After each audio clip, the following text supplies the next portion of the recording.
Okay, hello and welcome everyone. Thanks for joining us today for our virtual reception and kickoff to the Road to the Arts. I'm Mary Kay Baxter, Deputy Director of the Howard County Arts Council. I'll be introducing artists while Ellie Hernandez, Gallery and Programs Coordinator, manages the presentation and monitors the chat. We're going to begin with the exhibit in Gallery 1, Geometric Aljamia, a cultural transliteration. These guys are going to say it so much more eloquently than me, so I'll let them take it over. This exhibit was originally a project started by Rennie Gower and Jorge Benitez and features 6 artists. We are so lucky to have 4 of the artists joining us today: Rennie Gower, Jorge Benitez, Julia Townsend, and Hanani Korchi. Thank you. Welcome. Thank you for being here. Ellie is going to unmute you, and I'll give you the floor. Okay, I think I'm unmuted. So thank you so much for hosting, and it's great to see you, Mary and Ellie, and thank you so much for bringing Geometric Aljamia to the Howard Council Arts Gallery. And I'm delighted to see that Hanani is there. I haven't seen you in a long time, so. It's been a while, yeah. I'm really happy to see Julia and Jorge and yourself. Nice to see you all after all these years. Likewise. Yeah, so what I thought I would do is just start a little bit with what was sort of the impetus or the genesis for the project, which actually began quite a while ago, back in 2012. And Jorge and I were invited by our home institution, Virginia Commonwealth University, to make proposals to attend a conference in the Middle East. And we put our heads together and we came up with something that combined both of our interests in geometry. My interest has been in sacred geometry for a long time, and I had previously looked at American peace quilts and Celtic knotwork patterns, and I was really keen on seeing what kind of correlations I could discover with the Islamic geometric patterning and interwoven patterns that are so prevalent in the Middle East. And so that research sort of prompted my desire to make the proposal. And Jorge, do you want to talk about what prompted yours? Well, my interest began, oddly enough, given today's date, as a response to the events of September 11 and the fact that nobody was putting them in any kind of historical context. It was just seen as lunacy. And knowing humanity and how we tend to behave toward one another, I knew that the issue was much more complicated. And also because I'm a fluent Spanish speaker and my ancestry is from Southern Europe, I was very interested in all the amazing contributions of the Arab world to the West and also the linkages between them. So this horrible event struck me as something of an anomaly rather than any kind of manifestation of culture war or war of civilizations. I knew that that was absurd in itself.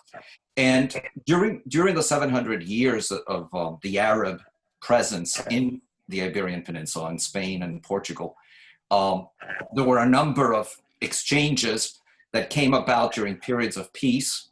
And one of them was the use of Arabic script for writing Romance languages. So Castilian and Portuguese and other languages of the Iberian Peninsula were written in Arabic script. And this is something that even a lot of Spanish speakers are not aware of. So the word for that was Aljamía. And just for everybody's general information, there are approximately 3,000 words in Spanish alone of Arabic origin, many of which we use in English on a daily basis. So that was the impetus for me. Right. And we didn't really know what we were going to get into when we got there. So we just tried to prepare as much in advance as we could and then just be as open to whatever would happen. And we were just amazed by the people who joined our workshop, Hanani being one, Julia being another. And Hanani, you had been living and working there as a designer, I think, for a while, and you've since moved back to Canada. But what made you join the workshop? You remember?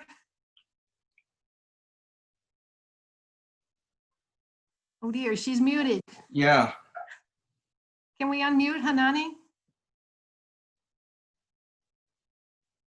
Thank you. Yes.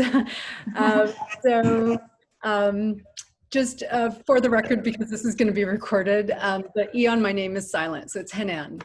Oh, I'm sorry. I've had that wrong for how many years? No worries whatsoever. So I had been following or on the mailing list for the VCU Qatar location, and I was very much interested in the same things that you use or describe this in the introduction, being the kind of like connection of the Arabesque and the Arab tradition, Islamic art, and kind of, looking at, trying to see what VCU was going to do with it in Qatar, with a modern edge or whatever. And so when this came up, I was just intrigued. I was hungry for anything that would blend, my East and West backgrounds together. That was kind of the trajectory that I was on anyways, with calligraphy, with other disciplines. So yeah, it wasn't, nobody had to like twist my arm to. We were really glad you joined us. Yeah, me too. Yeah, and Julia, I don't know if you have your video on, but you were teaching in Dubai at the time and came over to the conference, and you were instrumental in adding a component to the exhibition that we hadn't even dreamed of, was the wall tracings, and turned into something that was just quite stunning and subtle and beautiful. And you are also very instrumental in helping the show gain traction in other places, actually, introducing it to someone in Australia, and then bringing it back again to Dubai. Can you talk about that at all? Is my mic on? Yes. Okay. Hi. Hey, everybody. Let's see, it was 2013. 2011, I'd done a drawing conference that ended up being a sort of a series of conferences with Meta Center, which is an arts organization out of Melbourne, Australia, led by Dr. Irene Barbaras, who's quite a multi-talented artist. And so I connected with her already doing these drawing workshops at the American University in Dubai, where I was teaching. So she, in addition to her academic teaching, Dr. Barbaras, she also runs a gallery in Melbourne, and she invited the show. I don't think she'd seen it, but she was aware of it, just of our sharing images or whatever. And she invited it to go to her gallery, and she thought, this might be a good traveling show, being mostly works on paper or wall drawings.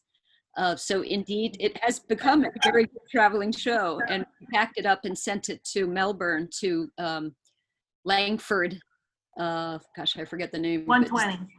Langford 120, the street number where the gallery is. And then after that, we were having our next drawing conference, which is called Crossing Line Series in Dubai, and it was 2014. So it came back and it became part of an exhibition. We had an off-campus exhibition at a gallery called Total Arts Gallery, just down the big highway from the campus. So we installed it there, and I got students to help us with the wall drawings and so forth. And so that was already 2 exhibits there, in addition to the original venue by 2014.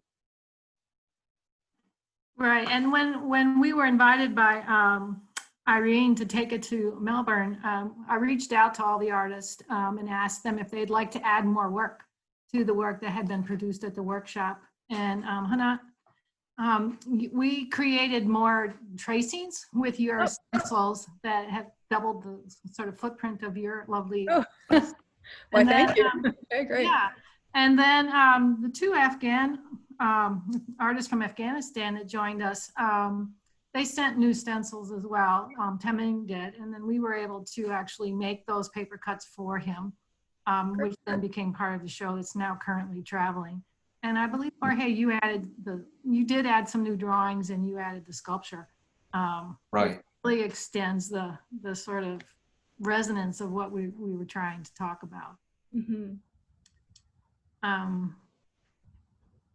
What else can we say? Where's Hanan right now? Where are you? Oh, I'm in the midst of all the smoke in the Bay Area. Oh, wow. San Francisco. Oh, you're in San Francisco now. You need to send your new contact information. Okay, sure. what else can we share? I mean, this it's been traveling pretty consistently to numerous venues all over from coast to coast once it came back to the States, and it's been really well received, and it's just been a pleasure that it continues to resonate with so many people, and really speak to the humanity, you know, that we were trying to address, and the way that sacred geometry can be a universal language that can be a positive, uplifting thing that can communicate across barriers, especially when we're dealing with such, you know, crazy, uncertain times. Ellie, are there any questions for us? Ellie? Sorry, it took me a second to unmute myself there. Let's see. It doesn't look like there's any questions yet, but if you guys have any questions, well, actually, we just got one. Yeah. We got a question from Kat. She asked, has this experience continued to influence your work? Kat, who are you asking? That can be a question open to anyone. Well, it continues to influence my work a great deal, and I'm continuing to explore the different patterns, and I continue to make large paper cuts and to have exhibitions that include them. That's one of Tamim's paper cuts on the screen momentarily. He was he's professor from Turquoise. He taught at Turquoise Mountain in Kabul, and that was a school of artisans that was basically rebuilt out of the rubble, and trying to use the arts, the traditional arts of the Afghan culture to save the culture, you know, against all of the bombing and Taliban destruction. So he risks his life every day to be an artist in Kabul. And if anyone's not aware of the it's Turquoise Mountain, isn't that the name of it? If you get on their mailing list, it's just beautiful works come out of that organization. Yeah. I was just going to add quickly that the perspective drawings are a big part of the project, but not necessarily connected visually to the Middle East in all cases. They're connected conceptually.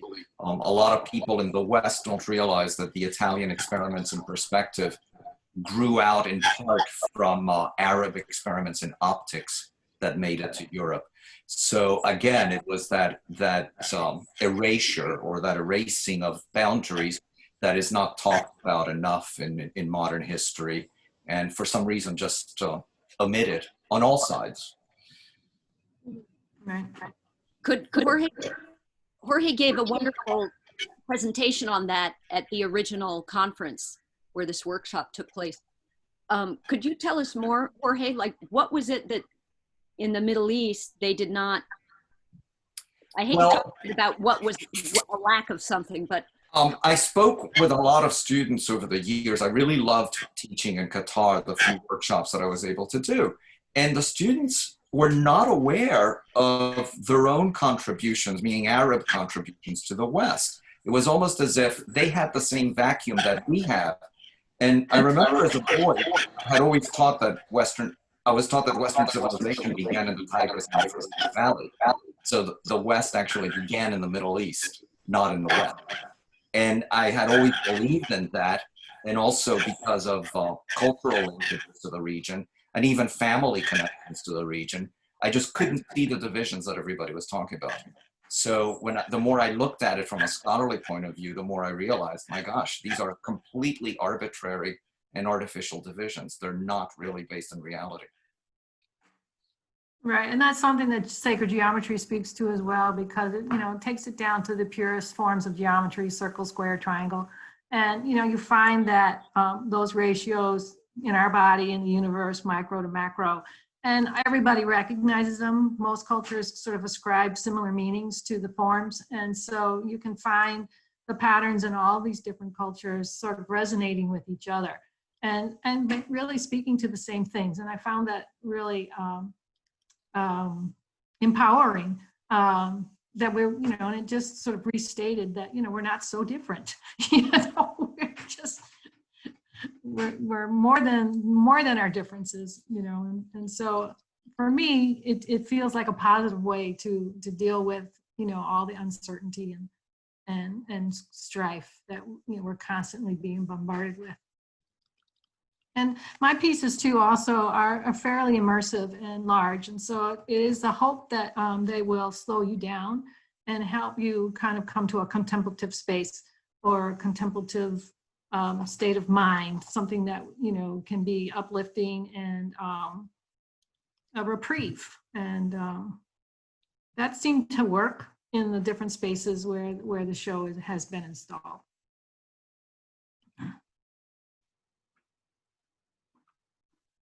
I think another sort of difference is the idea about pattern. Often we hear in Western critique sort of decoration as being a derogatory term. And I think there's just a whole different perception. You know, the idea of an endless repeating design has symbolic meanings of eternal unity that is just sort of surface decoration sometimes in other situations. Right. And if you guys want to elaborate on that. I just want to point out that that's Hanan's piece. I'm sorry. That's in my brain now. I'm going to Okay. No problem. Yeah. Well, Thank you for pointing that out. Julie, I completely agree. I mean, I think that was something that always upset me in art school, both as an undergraduate and even as a graduate student, was hearing derogatory comments about pattern and about so-called decoration. And anybody who's ever been in an old mosque, not so much the new ones, but the old ones, and witnessed how incredibly beautiful they are.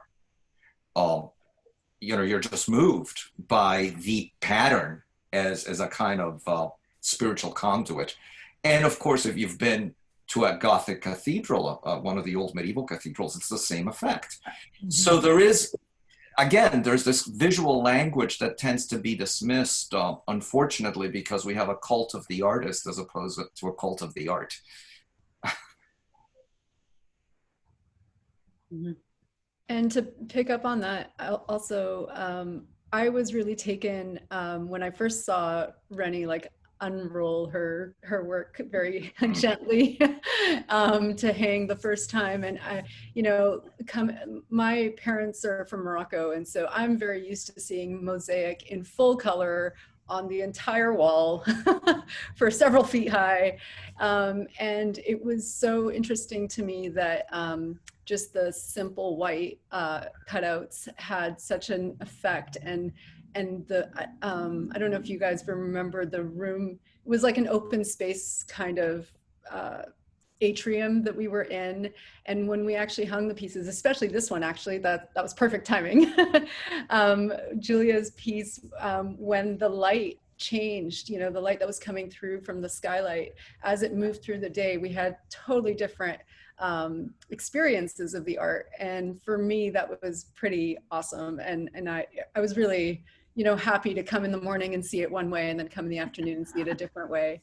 And with Rennie's pieces, that the other thing that I really loved about them was how the back was, you know, a full color. And this is another good example of that. So I think it's a green, yellow, or a lime or something, that color that's painted on the back. So you just have this slight reflection that kind of gives an added, you know, like perspective to, or I don't know, tone to the piece. So yeah, those were some of my. So like the one we're seeing right now is, what is it, Rennie, 10 feet tall? It's 85 inches tall and 55 inches wide. So what is that? 7 by 5. 7 feet tall. And then it's off the floor like 2 feet or so. So you're really looking up at. Right, and it floats off the wall about 1.5 inches. And so this one was painted a saturated cobalt blue on the back. They're very hard to photograph, but the reflection in the shadow then becomes colorized, like Hanan was saying, and reflects off the back wall. and back through the piece. And then the shadows also make it a much more dimensional experience as well. And it's really just a single piece of paper that's been cut. And so the white facing out is just the pristine white of unpainted paper. There's another theme of handwork here, because most people look at it. This was sort of, this workshop was simultaneous with the, what do you call the cutters, the electric cutters that everybody uses now? Laser cutters? Laser cutting. So people assumed it was all laser cut, and of course nothing was laser cut. Yes, it was, and making things by hand that are sort of laborious is also part of that slowing down and being mindful and being contemplative for the maker, as well as the person who comes and views it and realizes that it was all cut by hand. And cut by hand also, you know, there's imperfections in it, which is also part of, you know, try to make it as perfect as you can, but we're human, and those nuances, you know, are revealed the longer you look at the work. And I just want to add that that also applies to the perspective drawings. They're completely hand drawn. I get asked a lot of times if I use a computer or if I use CAD, and I do not. I'm the computer. Right. And we were just so delighted that our participants, we had another young woman from Kuwait, and then of course the two men artists from Afghanistan. We were just so delighted when it became so collaborative, and we really felt like we quit being teachers. And it was just more of, you know, we were all working together, and they were just fearless. They, you know, they took up the knives and they just went at it, you know, and it was wonderful to just really be able to have that trust between all of us, and just this generous sort of, you know, sense of just everybody was glad to be there. This is Mohammed Saleh Amin's piece, and this, they came in kind of in the middle, and so they had to work kind of fast to produce it, but it's an incredible piece. We helped him cut it to finish it. He was a student of the other person at the Turquoise School.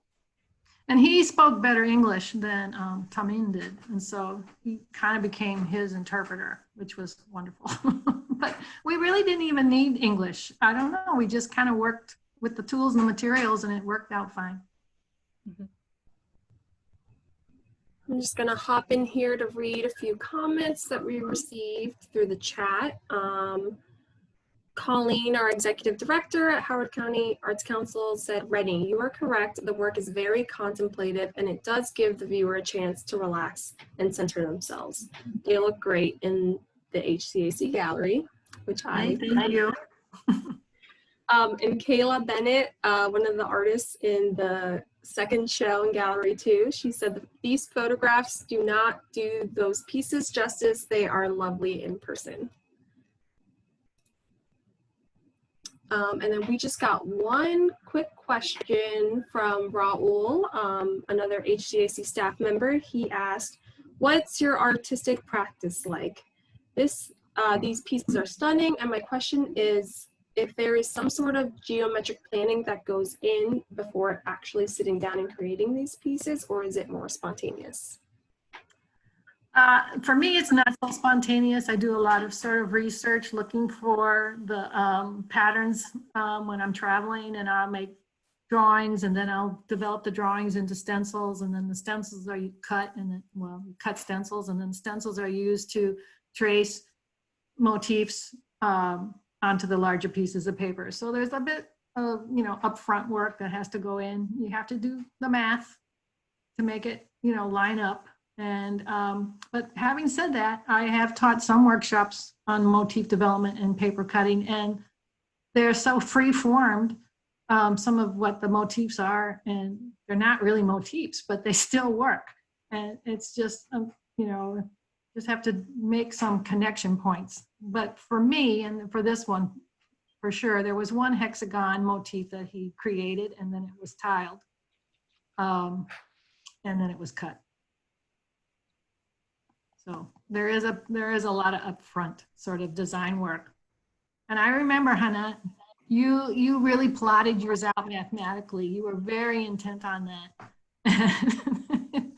Yeah, and my memory is failing me, but I can't remember if I actually made a mistake and I couldn't tile it properly, which is why I had these like little, almost like flower buds that were kind of like floating and they didn't quite stick to the rest of it. I want to say I did it on purpose, but I think it was kind of an oversight. Well, it was a beautiful oversight, and having all that. Yeah, it worked out. It always works out, right? It does. You make it work out, So My exactly. perspective drawings are based on floor plans, like an architect would do, and also elevations, which is a flat drawing of the facade. And the sculptures are completely spontaneous. I have no idea what their buildings are going to look like. And they're the only ones that really have no relationship to anything involving the Middle East, or maybe a couple of motifs. They really have to do more with geometry and hybridization. I lived in Europe as a child, so I saw a lot of gargoyles on churches, and that left a deep impression on me. So I just love a kind of medieval approach to just throwing everything in. And Julia, I don't know why you started tracing. What inspired that? Well, I mean, I brought to this a 2-year training I'd had at the Topkapi Palace when I lived in Turkey before I got to Dubai, where we learned to do designs. It was a course in Tezip, which is the illumination that you have in the Quran, on the pages of the Quran. And they gave us a course where we worked almost exclusive. We worked with paper, like cuadrado, paper with lines on it. But then we worked a lot with tracing paper. So you draw a design, fold the paper, flip it over. And we started very simply. And it was a lot of flowers. And you draw flower after flower after flower, and you get it automatic into your hand. And then at the end of we start with designs that were, 2 inches wide. And then by the time we finished, of course, it wasn't in inches, it was in centimeters. It was much smaller. So with inking and gouache painting and so forth. But we learned to round corners with patterns. It was a government sponsored course that I got into on Tezip. So I brought that with it. And when you study Tezip traditionally, which is what he had also done at the Turquoise Mountain, so I kind of knew his motifs when he presented them. You follow the traditional motifs. I mean, this Ottoman design, which was actually very political. It was the design that they used when it became an Ottoman Empire, and you can recognize it from Cairo all the way across the Middle East. And you have to do it the right way. There's a right way to do the motifs, and this is another theme that just fascinates me. How you can be original. What is originality in this context? So you use the traditional motifs, but you can arrange them in a new way. There are people who are very skilled at it. They bring originality to it. Whereas in your workshop, we were, it was completely a westernized hybrid version of it is, do the motifs how you want to do them. So it was very liberating in that way. And also we worked so small in the Tezip course. It was quite fun when Rennie had very well organized. You start off with, what are they, 12 inches by 12 inches, the squares that They were 10 by 10, yeah. 10 by 10. So she really helps you. I mean, even beginners could come in and produce an interesting pattern the way that she's got it arranged for you. So it was just so much fun to sort of be back in that context, but on a larger scale. And I mean, I kind of had motifs in my head. I don't really need to look at stuff to play around with. All right, I'm just gonna jump in here because we're running a little bit behind time, but I just wanna read this very last comment from Ellen Flynn Giles. She said, I agree with the comparison of the impact of the repetition of intricate patterns as they play in light and perspective seen in these works with those architectural and decorative patterns on display in Gothic cathedrals. And the devaluing of the decorative arts by history is unfortunate. The decorative is not in any way insignificant. Bravo. Thank you, Ellen, for that comment. Thank you. Thanks everybody for your great comments and questions. Thank you to these artists for being here. We're going to transition to the next into the next gallery show, but I also want to say that this was so fascinating for me. You know, I'm seeing this artwork in the gallery. I agree with Kayla and Colleen saying, you know, come to the gallery if you can. If you're in Ellicott City, if you're in Howard County, Maryland, come and see these things live, because seeing them in person will just like blow your mind. Just the scale of things and the intricacy of things. You know, this amazing virtual exhibit is a great substitute if you can't come, but if you can come because it's really cool. We're really lucky to have it in Ellicott City. Thank you all for joining us for the conversation too. Well, thank you. Thank you. Thanks. Thank you. Let's transition, Ellie, over into Gallery 2. I'm going to talk a little bit about it while Ellie's doing some technical work. I'm so delighted to introduce our exhibit. It's called Source Material.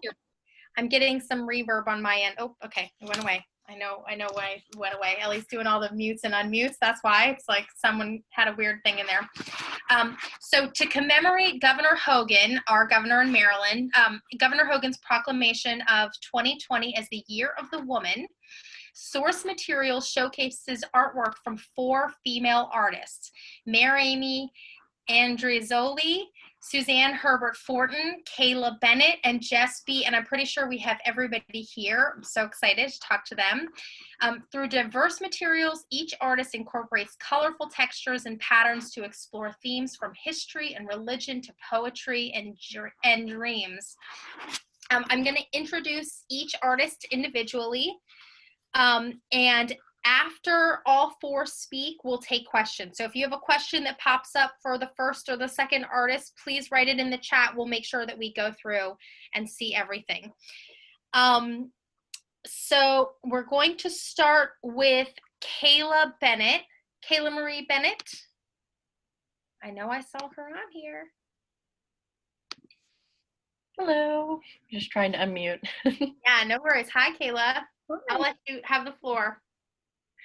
Thank everyone for coming today. So I'm a little sick, so forgive me if I sound quiet or if I'm talking quickly.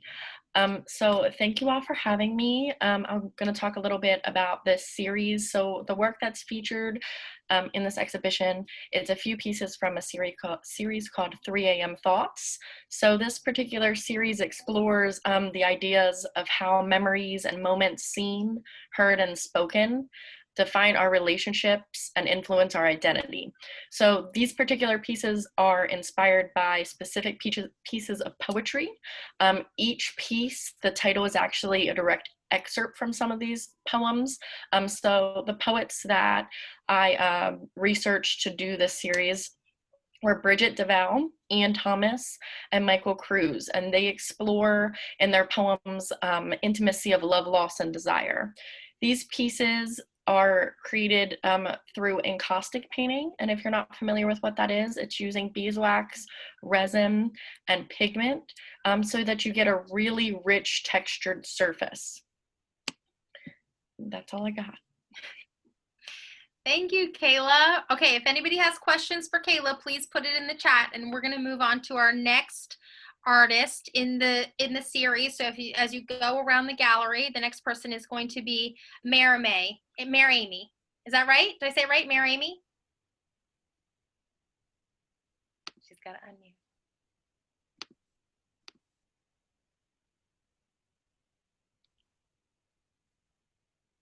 You're still, oh, yes. Okay, all right, so yes, it's actually Marime Andrizzoli. Okay, sorry. Thank you for saying it. Okay, it's a hard first name, and then it's also a hard last name too. So well, we're thrilled to have you. Well, thank you very much for having me and including me in this show, Source Material. My work draws inspiration from history, and let's see, you're clicking through Kaylee's work right here, but there we go. So this is part of a series that I've been working on called the Painted Ladies series, and they're essentially symbolic portraits of women in history, women artists in history. And what I do is I look at their the language that their visual language that they used in their works, and also the cultural production during their time period, and create sort of a contemporary reflection on their portraiture in a way, and sort of it's a symbolic portrait. So these first two ones are based on Maria Sibylla Marime, who was a Dutch artist. And if you go to the virtual exhibit, where there's a little eye, you can click on that eye, not right now, but another time, and there's actually a little blurb that will come up and sort of give you a little bit of an introduction to the artist that I'm looking at and where my sources are for that piece. So the vessel shapes also come from cultural production during their time period. I look in museums and different collections for, I love to look at the Victoria and Albert Museum collection and the Metropolitan Museum. So I'm all over the place trying to find things that I think those artists would have come across during their lifetime. And then I see my work as sort of a contemporary reintroduction to people that we may not be as familiar with, and a way to reintroduce them to a new audience in a different way, and a way to recognize their sort of untold stories as well.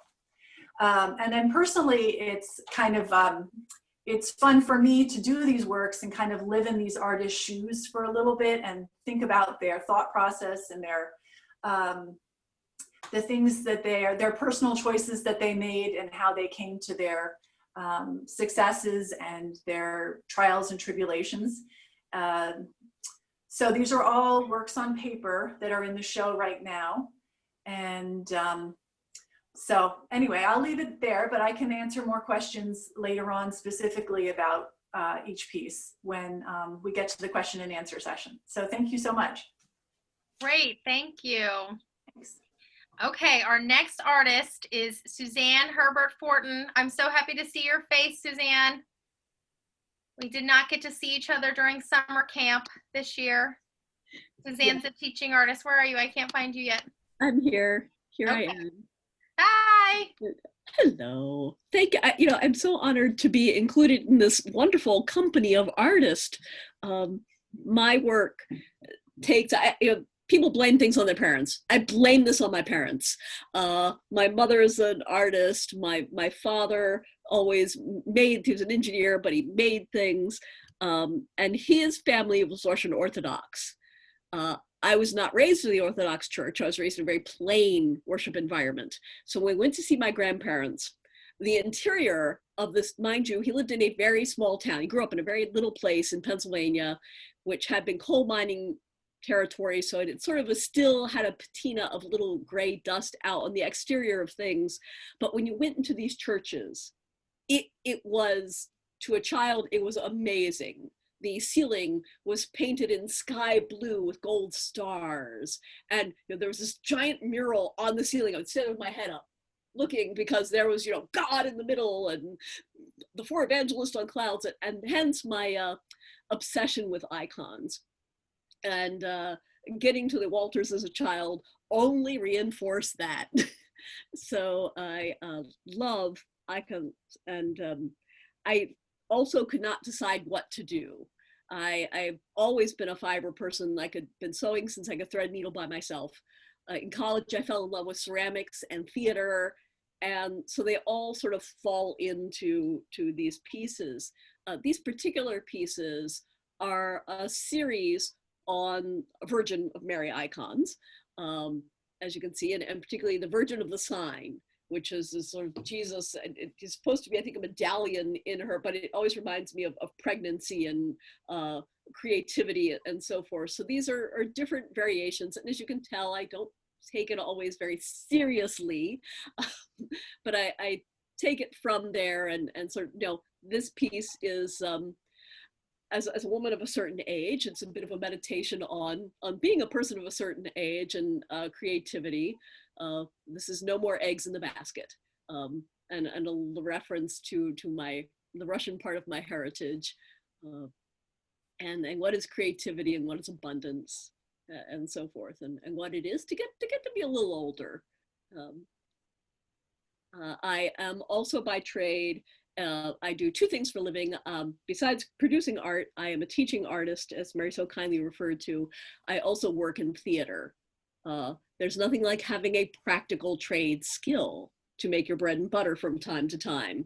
And so my life has been just almost completely centered on sewing. So this is the Virgin of the Singer. I have a number of machines in the room where I'm sitting, but yeah, so about a life of making and stitching together and assembling from various parts to make a new whole. And I guess that's probably it. Well, this one I have to say, I kind of had fun with her, the Virgin of the Trinity, with my little silly stoplight theme, taking from different traditions of imagery, Apollo and the Green Man and so forth. So yes, I'm just on this odd journey with my materials and what random thoughts that come to my little head. But obviously a lot about women and sort of taking a play from those church icons and seeing where I can take them. And I think it's probably time for me to be quiet now and let somebody else talk. Thank you so much. Thank you, Suzanne. So definitely everybody, if you have questions coming up, we're moving on to our last artist from this exhibit from source material, and that is Jess B. Jess, where are you? I'm here. Can you hear me? Yes, No? I can hear you. Yay. Hey. Hey. Yeah, thank you so much for asking me to be a part of this, and I'm super honored. I'm Jess B. I'm a textile artist. I'm based in Austin, Texas. The work you see here is made using fabric collage technique. I started working with it about 10 years ago, and I've been honing and developing it since then. I have a fine art background, but also a background in sewing and costuming, which is what I do professionally, or I was doing before March. Like Suzanne, I work in theater, working in costumes. So that gives me a lot of my inspiration and some of my materials as well. So at some point when I was doing fine art and also doing sewing and costuming, it made sense to find a way to make art using textiles and fiber materials. And I had access to a lot of small fabric pieces for my work and from freelance work. So I started incorporating them into collages and eventually became the primary material I was using in my collages. So everything you see there is all small pieces of fabric. There's actually nothing else on that piece besides fabric. I use about 80 or 90% reuse materials or reclaimed materials in these pieces, scraps from my own work, from freelance work, and we also have a really wonderful source here in Austin called Austin Creative Reuse, which is, I know a lot of cities now have sort of art donation centers where people donate art materials and you can go and get stuff. So it's a really great way to get scrap fabrics and like discontinued sample books.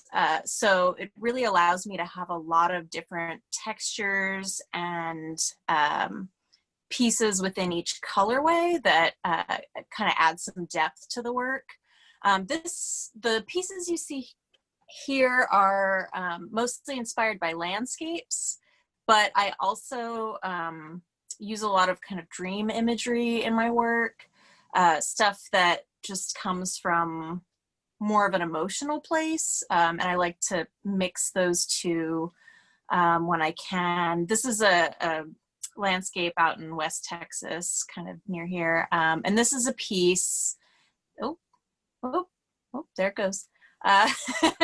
This is a piece called The Knot, which is just a series of snakes kind of tied into each other. And I made this piece at a residency last year in Denver, just kind of thinking about, I don't know, like an entanglement, I guess. And again, it's all fabric.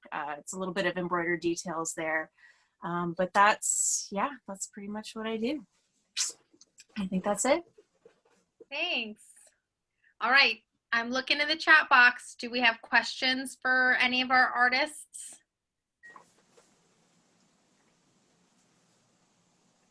We'll give everybody a minute while they type furiously, getting their questions sent to us.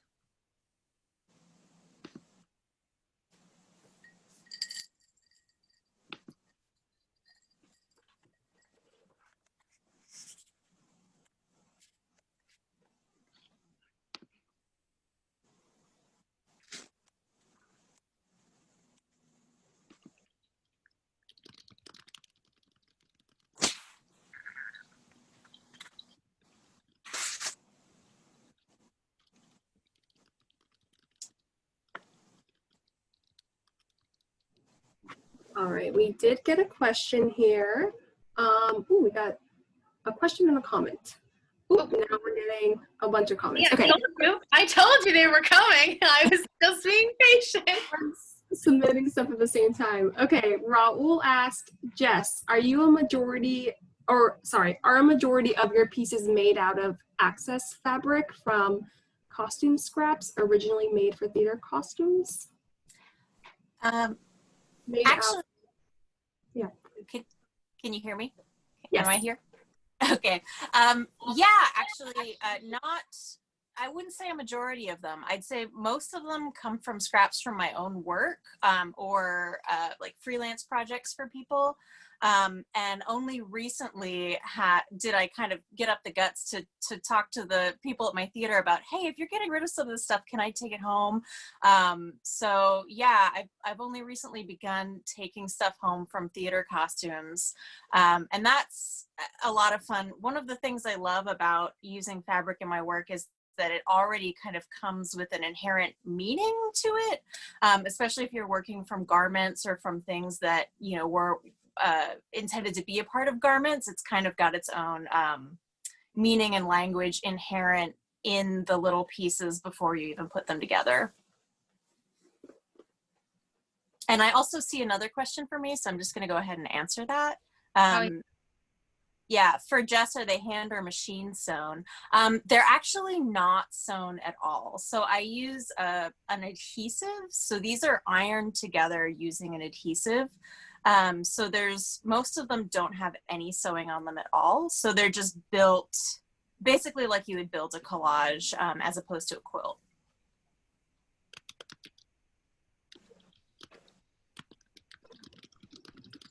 Thanks for answering those questions. And we had a comment from Rennie who said, it is interesting to see the patterning evident in these works also.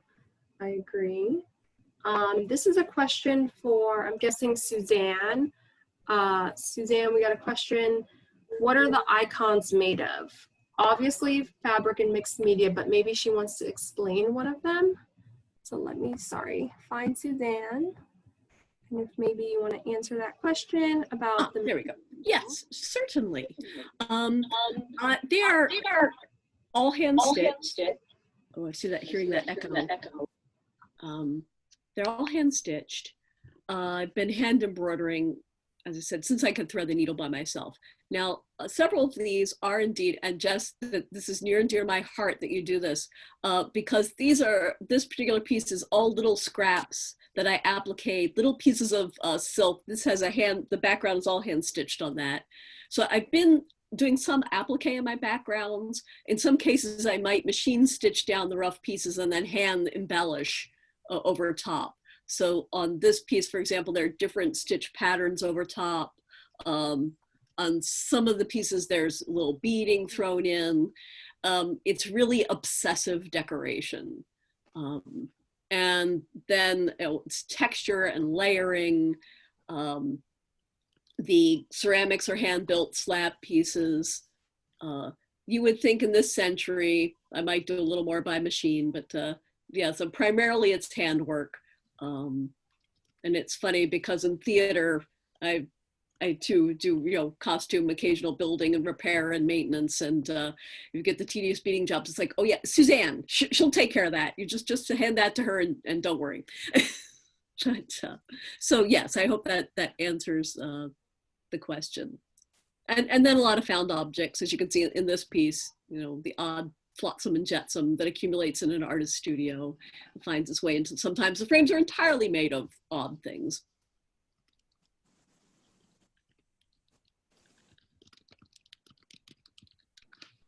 Okay. Thanks, Suzanne. Yeah, I am so fascinated with these pieces. Beforehand I had seen photos and I was just like, ceramics, embroidery, like what? How does this come together? So yeah, they're definitely very beautiful and unique in person. Let's see, we have a question about the curatorial process of selecting these artworks. So these actually both shows, well, the first show in Gallery 1 was submitted as a curated show, but this show, the exhibits committee at Howard County Arts Council selected these 4 artists through our general exhibit application process. So each of these artists had applied separately, and actually a few artists had been held on to for quite a while because we enjoyed their work so much and we were just looking for artists to pair together. And we selected these 4 artists based upon, similar, well, not similar art making because everyone is using very different materials, but aesthetic wise, everyone's really focusing on a lot of different colors and patterns. And so aesthetically, they really fit together, but then also everyone was kind of using a lot of different source materials, hence the name. Taking sources from, like, we're looking at Marime's pieces. She was taking source material from historical figures. Kayla was taking source material from different authors and poets. So that's kind of where the process for putting these artists together came from. And so our general exhibit application, that's kind of like an open application for artists and curated shows to apply.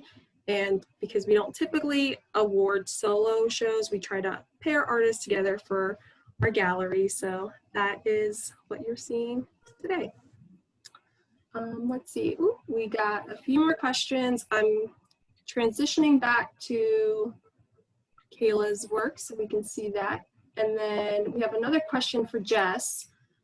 I'm not sure what happens to scrap fabrics that aren't used in businesses, but I wonder if your pieces are in a way eco-friendly. Yeah, to speak to that, it is really important to me to be able to, there's a huge of the waste stream, what ends up in landfills is textiles. And that's something a lot of people don't know about. They're either offcuts from fashion production, or at the end of their life, textiles end up in landfills. Obviously, making art pieces is not going to make a huge dent in the waste stream of textiles, but by not buying new fabrics and adding to that, it's really important to me to be able to take things out of the waste stream as opposed to put new things in. So yeah, eco-friendliness is definitely a consideration of my work. We had a question asking about Kayla's work. Kayla, I don't know the answer to this question if you're feeling up to it. I know you're not feeling well, but are your pieces acrylic? Do you see this question? Okay, yes, I'm not sure if that question was for me or not. Oh, is that not about the going back to the first artist's work? Julia? I'm looking for Julia. Julia, are you asking about Kayla's work? Oh, she's gonna fix. She's muted, so she's gonna answer the question. I'll read this piece from Ellen while we're waiting for Julia. In person, these works are even more impressive. Texture, light play, materials, dimensionality, and color are wonderful. The size of some versus intricate detail and the color palettes are amazing. In the earlier exhibit, the play of white in light and shadow is amazing, and there is a sacred feel to the space and sensibility. As a medievalist, this all plays into my experience, sacred and decorative together. Thanks, Ellen. Oh, okay. Oh, artist number 2. She was talking about artist, the second piece. Are you going on to the second? Okay, you're unmuting. Great. Yes. Okay. So it is acrylic on paper. So all acrylic. Yep. So I usually work on sheets that are 36 by 24, 18 by 24, and just build up the paper with different layers of acrylic and work on it. Mounted on panel, no, they're on paper, but I frame them. So if you go to the gallery, you'll see that they're actually under glass. So they have a frame, a silver frame around them. So thank you for the question.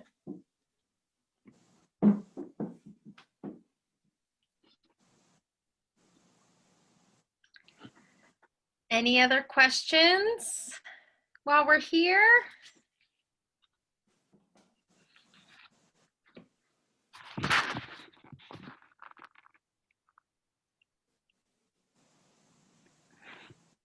Okay, I'm gonna start.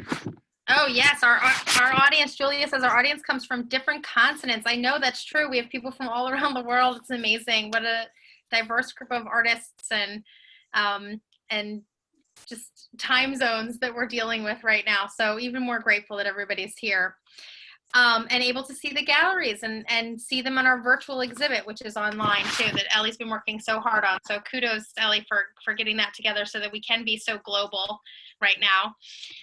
Thank you, artists and source materials. I really appreciate everybody being on the call too and telling us about your process. I think it just makes the art come alive even more to be able to hear the story and hear your voices that come along with it. So thank you for taking that time tonight and being with us. I'm going to read my little closing thing and then we can stop the recording. So thank you so much. Thank you again for joining us tonight, everyone who's watched and participated in the chat. We wish we could have hosted this reception in person, of course, but we're so glad we were able to connect with the artists even virtually. And as I said, since we're global, we probably wouldn't have been able to see everyone. So even better, right? Both shows are up now in our galleries through October 3rd in person and virtually. So if you'd like to see the show in person, please visit us during our open business hours.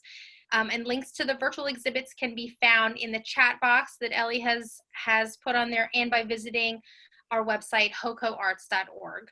Road to the Arts will continue through the weekend. Participating galleries include Artists Gallery in Old Ellicott City and Horse Spirits Art Gallery in Savage, Maryland. Please give them a visit if you can. Their exhibits will be up through the end of the month. While you're on the road, check out art site sculptures installed in outdoor sites throughout Howard County. All can be found on our free Road to the Arts map. Visit our website and check out the chat box for the direct link. Thank you so much for joining us, everyone, and have a great weekend. Bye, thank you.